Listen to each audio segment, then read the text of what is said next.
So the first thing we want to do is to make sure that our data is structured in rows and columns like this.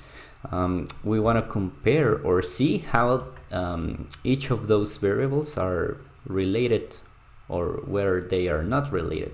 So after I select my data from cell B2 down to cell C32, I'm gonna go up here to the insert menu. I'm gonna go to the charts section. I'm gonna look for this icon, insert scatter. I'm gonna choose this one. Okay, and there we go. I have my scatter plot ready. So in the x-axis, it's showing me the weight, and then the y-axis is showing me the height. So all the data points are pretty much showing a relationship. So in order to make this a little bit more clear, I'm gonna add the axis titles. So I'm gonna go to the add chart element. I'm gonna click on the axis titles. I'm gonna click on primary horizontal.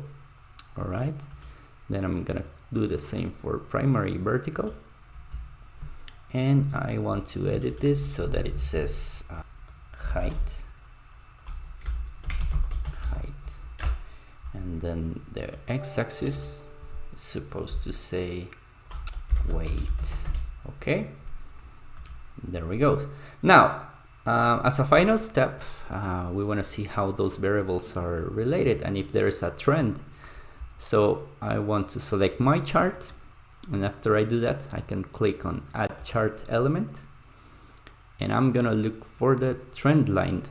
Okay, so I want to see a linear trend line.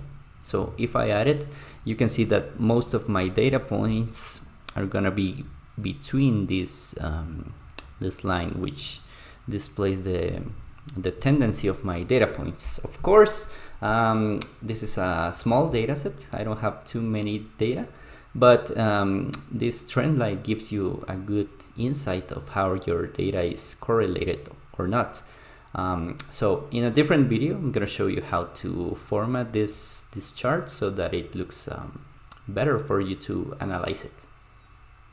Alright, I hope that video was helpful to you. If it was, please remember to like and subscribe. It doesn't cost you anything, and you'll be supporting entrepreneurship in Central America and motivating me to make more videos. Thanks again, and see you next time.